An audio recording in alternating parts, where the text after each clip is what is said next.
Pintara, produk terbaru dari Wikinara. Pupuk organik dengan teknologi nano Jepang dan premium, dan izinnya sudah lengkap sampai Kementerian Pertanian. Jadi mau ibu masuk ke jajaran birokrasi mengikuti proyek, monggo silahkan, tidak apa-apa, aman, sudah lengkap, gitu ya.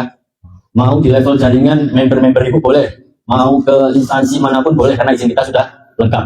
Nah, pupuk Pintara ini di dalamnya apa saja sih mas? Isi kandungannya ada C organik, ada unsur hara yang saya sebutkan tadi itu sudah lengkap, baik makro maupun mikronya itu sudah lengkap. Pupuk Pintara yang saya maksud tadi itu semuanya bisa diaplikasikan untuk semua jenis tanaman, baik hortikultura, pangan, maupun tanaman tahunan, buah-buahan, baik perkebunan, sawit, karet, itu bisa. Bunga-bungaan, untuk jenis semua bunga bisa, kacang-kacangan, umbi-umbian juga bisa. Semuanya bisa, tergantung bagaimana aplikasinya. Itu gitu ya. Visi misi umbi-umbian sudah saya sampaikan, next, visi misi kami. Nah, ini ada beberapa teknologi pertanian modern, Bu. Kalau bisa dipahami, ada namanya pertanian presisi. Pertanian presisi itu sistem pertanian yang menggabungkan antara teknologi dan manajemen, dan biasanya dari hulu sampai hilirnya, mulai produksi, menjual, memanfaatkan bahan limbahnya, kemudian diolah lagi menjadi bahan dasar. Itulah pertanian presisi, sehingga efisiensi dan hasilnya itu semuanya berputar dengan baik. Kemudian ada pertanian hidroponik atau aquaponik. Kemudian ini sudah jelasin, Ibu juga sudah tahu. Yang selanjutnya ada bioteknologi pertanian, adalah cabang ilmu yang manfaat teknik ilmiah untuk mengubah organisme hidup. Biasanya kan kalau Bapak Ibu tahu, banyak sekali tutorial, biasanya orang buat pupuk alami dari nasi sisa, kemudian hal seperti itu ya, contohnya itu adalah masuk di kategori yang bioteknologi pertanian ini. Kemudian mesin pertanian robotik, nah saat ini banyak sekali Bu yang dilakukan oleh pemerintah, mulai dari panen, tanam, mesin-mesin tanam, mesin-mesin semprot, sampai drone pun ada. Itu pengetahuan dasar aja buat kita semuanya, bahwasanya pertanian Indonesia sudah maju sampai di titik ini. Nah, ini salah satu masalah, Bu. Nah, kita kupas masalah saja, permasalahan di sektor pertanian di Indonesia. Yang pertama itu adalah pasar yang fluktuatif harga komoditas pertanian karena perubahan kebijakan perdagangan dan pasar global. Nah, ini yang kita bahas di awal tadi, harga komoditi tidak stabil antara pemerintah, masyarakat perkotaan sama pedesaan termasuk petani itu saling tidak menguntungkan. Makanya pasti akan ada butuh regulasi yang diselesaikan. Kemudian yang kedua adalah hama dan penyakit tanaman. Nah, hama ini contohnya apa sih? Kalau di padi itu biasanya orang itu masuk kategori hama. Kemudian kalau di cabai, kutu-kutuan, trip, yang seperti itu hama semuanya. Nah, bagaimana kalau sudah petani keserang itu, biasanya potensi untuk panen itu akan menurun. Kalau sudah keserang dan telat untuk menangani hal-hal tersebut. Kemudian penyakit itu adalah mikroorganisme tadi, pengganggu. Modelnya ada jenis, kalau untuk cabai biasanya ada di busuk batang, kemudian di busuk buah, atau biasanya disebut orang cacar, antraknosa, itu jenis jamur yang menyerangnya. Kemudian ada namanya juga layu bakteri. Layu bakteri itu masuk kategori penyakit. Biasanya tanaman tidak ada angin, tidak ada hujan, atau layu. Nah, itu bakteri yang menyerang. Kemudian yang selanjutnya adalah kurangnya sumber daya air. Tanaman sebagus apapun, tanah sebagus apapun, kalau pasokan air tidak ada, maka berpotensi juga untuk gagal panen. Kalau musim kemarau, makanya banyak sekali petani yang tidak tanam karena takut akan gagal, pasokan airnya kurang. Perubahan iklim itu pola-pola budidaya petani itu sangat dipengaruhi, karena musim hujan dan musim panas itu pola budidaya berbeda, tidak sama. Kalau musim panas itu harus ini yang dilakukan, kemudian musim hujan itu harus dilakukan, itu berbeda sekali. Ini adalah masalah kesejahteraan pemberdayaan petani, edukasi tentang pertaniannya kurang, meskipun saat ini Dinas Pertanian, Kementerian Pertanian melalui dinas-dinasnya sudah mengoptimalkan ini, tapi masih belum sampai ke tingkat petani. Meskipun sampai ke tingkat petani, tapi tidak efisiensi. Jarang sekali sekarang penyuluh masuk ke lahan pertanian terkait dengan masalah pertanian. Kemudian pola budidayanya tidak serempak. Kemudian budidayanya sudah mengikuti pasar. Sekarang musimnya porang, tanam porang semuanya. Sekarang musimnya vanili, tanam vanili, semuanya sudah tidak bisa untuk mencakup kebutuhan. Makanya kalau ada sesuatu padi impor dan sebagainya itu wajar, karena itu mencukupi sekian juta manusia untuk menjaga kebutuhan makanan itu. Cara penanggulangan hama dan penyakit. Nah, ini juga jadi masalah, karena saat ini kadang petani itu membawa sesuatu masalah ke toko pertanian. Mas, saya kena obat ini, penyakit ini, obatnya apa? Itu selalu ke toko pertanian dikasih merek ABCD, makanya tidak efektif. Kalau konteksnya toko pertanian, pasti bagaimana produk saya lakukan gitu. Terkait dengan hasilnya bagaimana, itu urusannya petani. Tapi kadang saat ini juga sudah mulai bagus untuk hasil-hasilnya dari perusahaan-perusahaan pestisida. Harga pasca panen yang saya sampaikan tadi ada murah, ada tinggi, pengairan sawah juga sama, dan penggunaan pupuk ini juga tidak terlalu maksimal, karena sekarang pasokan pupuk di era presiden baru ini sudah mulai digenjot mencukupi pasar-pasar itu. Tapi masih ada margin atau space buat kita, perusahaan Wikinara dengan produknya Pintara untuk mencukupi pasar tersebut. Next, Mas. Nah, ini Pintara itu pupuk liquid dengan teknologi nano tadi yang saya sampaikan di awal. Kandungannya adalah unsur hara makro dan mikro.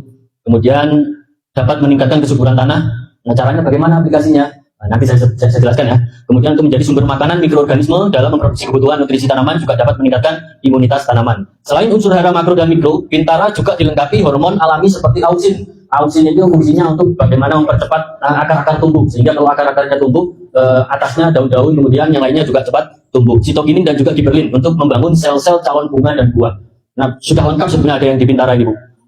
Sehingga dengan menggunakan Pintara dapat mengurangi penggunaan pupuk kimia sampai 80%. Dengan catatan, ketika tanah kita sudah siap di pH normal, subur, dan lain sebagainya ya.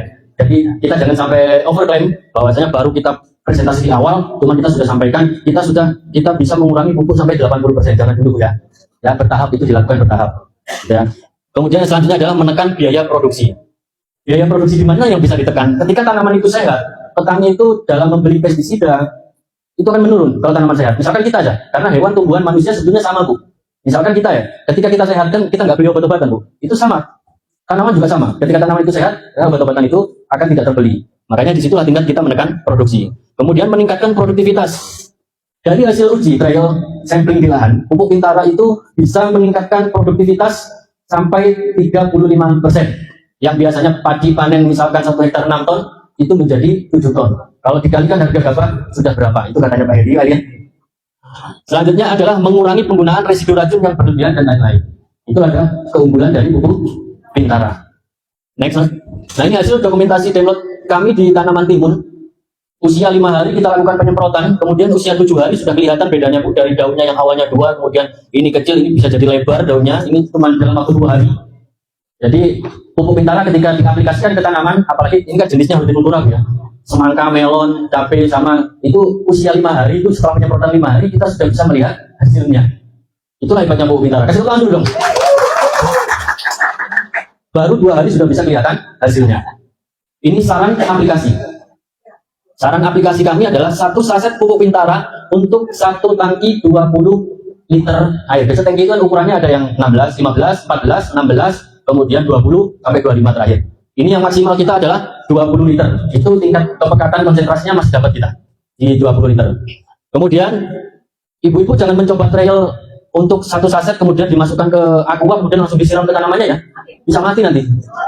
Ya, meskipun disemprot harus dilakukan dulu ya. Dengan minimal 10 liter air dulu baru disemprotkan. Jangan langsung dari air mineral kemudian misalkan semprotan burung itu tahu kan 1 liter itu ya. Tahu-tahu dimasukkan disemprotkan ke tanamannya.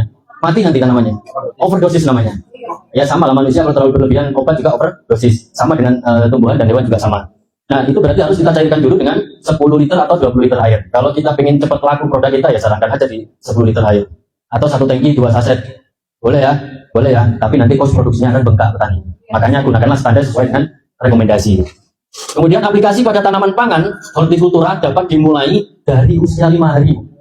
Tanaman padi setelah tanam 5 hari, kita sudah berani untuk melakukan penyemprotan. Gitu. 7 hari juga bisa untuk hortikultura. Dan itu intervalnya setiap 7 hari atau setiap 5 hari itu bisa. Dan hasilnya tadi sudah Bapak Ibu lihat sendiri, selama 2-3 hari itu kita sudah melihat perbedaannya. Jadi di mana bedanya pakai dan tidak pakai. Nanti untuk trial ke petani biasanya Ibu harus punya kontrol atau Bapak. Yang ini pakai, yang ini tidak. Supaya kelihatan perkembangannya ada bedanya. Tapi kadang petani itu nggak mikir begitu. Saya dikasih 1, ditaruh ke tangki disemprotkan ke semuanya. Jadi susah membedakan yang mana yang pakai sama yang tidak. Kita harus ada kontrolnya ya. Kemudian ini untuk sampai fase vegetatif, sampai fase namanya primordia atau peralihan antara vegetatif dan generatif. Biasanya sudah mau muncul bunga. Nah, itu namanya proses primordia. Itu peralihan. Itu sudah beralih ke proses fase vegetatif ke fase generatif. Nah, generatif itu biasanya sudah memicu bunga untuk menambah buah itu menjadi lebih berbobot, lebih manis, lebih itu adalah pada proses pada fase generatif tadi. Kemudian pupuk Pintara ini dapat dicampur dengan semua jenis golongan pestisida karena basic kita bukan basic mikroorganisme. Kalau pupuk kita organik, basicnya adalah makhluk halus atau mikroorganisme, makanya saya orang pertama yang melarang jangan dicampur dengan pestisida. Mati semuanya. Tapi kalau basic kita adalah nabati, semuanya aman dicampurkan dengan pestisida jenis apapun atau fungisida jenis apapun. Next, Mas. Terima kasih, selesai Bu Dinara. Kemudian selanjutnya.